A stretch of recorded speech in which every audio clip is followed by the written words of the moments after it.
Telco insider whose mobile phone tower protest went out of control is back. Now, he drove a tank down city streets, destroying transmitters to highlight what he saw as dangerous tower emissions. Now, of course, he was sent to jail for that, but the former technician hasn't changed his mind about the health effects of mobile phone towers, and he's preparing another protest. But as Laura Sparks reports, this one won't involve a tank. The message was that how dangerous it was. I wasn't thinking clearly. I made some rash decisions, which I really regret. But it was out of sheer frustration, wasn't it? Yes, yeah. His desperation drove him to extreme measures. John Patterson did the unthinkable. He went on a destructive spree in a tank, and now he's paid dearly for his actions. I was proved guilty, and I was jailed for my offences. How dangerous is this office? It's catastrophic. You wouldn't work here. We first met John, a former senior telecommunications technical officer with Telstra, more than 2 years ago. Back then, he was waiting to be sentenced, facing a jail term for his tank attack. I was involved with rolling the technology out. I was very responsible for any safety things that actually happened. So I felt obligated to actually do something about it. John borrowed his mate's armoured personnel carrier, one of only 2 in the country, and rammed 8 equipment shelters housing transmitters for mobile phone towers. It disrupts the bioelectric system of your body, which is really your brain, your nervous system, how your muscles talk. For 20 years, John tested Telstra digital systems. Over the time, he realised the dangers of electromagnetic radiation. When he moved to this Telstra depot in between 2 mobile phone towers, he got violently sick. It microwaved us. So I got all the test gear out and measured it and drew up a report and showed that it was an occupational hazard to work in that building with that amount of radiation. And I was immediately removed from service. The people on the inside of the telecom industry are trying to tell you how dangerous these death towers are. We see experiment after experiment, study after study, proving the harmful effects of this radiation. Check out this experiment. Wi-Fi off, the plants just grow normally. And after 72 hours, we see a robust acceleration.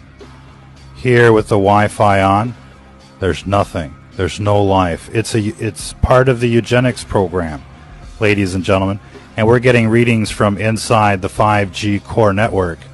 And it's worse than living in a microwave. Here, this microwave was on at 15 milliwatts per meter squared. And in Lake Tahoe, they just set up the 5G core network. This guy brings in his tri-field meter and just watch it go off the scales. I mean, it's worse than the microwave oven, ladies and gentlemen. That's what they're going to be subjecting everybody to so that you can download a movie in 1 second. It's not worth it, ladies and gentlemen, and the studies are clear. And here's another big insider, a former president for Microsoft, telling you about the NTP reports. The National Institute of Health's National Toxicology Program released the findings of a 14-year, $25 million study that showed clear evidence of harm in terms of cancer and permanent DNA damage. There you go, ladies and gentlemen, and this was from the former president of Microsoft, Frank Clegg. Everybody's trying to tell you how dangerous these death towers are, and we're starting to see and hear more and more reports of these death towers being taken down. Check out Elvira here, this Angelina Jolie clone, if you will, basically describe to you the mayhem that's breaking out across America. These towers are going down, ladies and gentlemen, and the cabling just goes up all by itself. It just needs a little spark, and those things are just going up in flames, ladies and gentlemen. And it's probably better that these death towers get taken down than to let them spring up like poison mushrooms, blasting your ass with these photon rays that might as well be the Starship Enterprise, and you got these phaser beams just hitting you everywhere you go.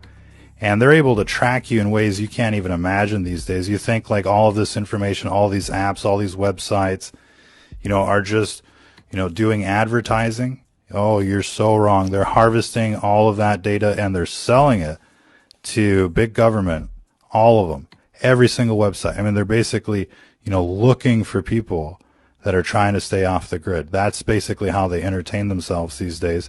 And you can bet that if you're classified as a conservative or a Republican or a Christian out there, you're going to get the special treatment.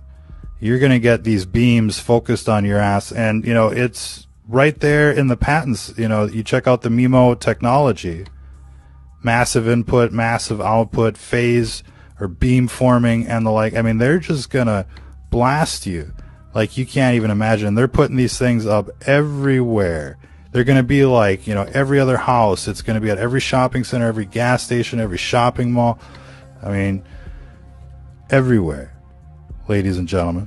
And so people are taking these things down, and it's incredible to see, across the nation. I mean, we're seeing these acts of heroism, civil disobedience, if you will. And, it turns out that a lot of these things are pretty flimsy. And the wiring, the insulation on the wiring just acts like an accelerant. You basically just got to get it going, according to experts out there that are taking these things down. Now, why are they taking these death towers down? It's because they're way above the safety limits. There's all sorts of reports, conclusive reports, one after the other, that are saying that these things cause cancer, they suppress your immune system, they affect your nervous system, and your body isn't supposed to be subjected to this artificial radiation as it's being pumped out there by this beast system. And it just looks like all this stuff just looks like some kind of trap by some sort of off-world intelligence trying to wipe us off the planet passively, if you will. No need for an invasion. You just sell the humans a little technology and they'll deploy it everywhere.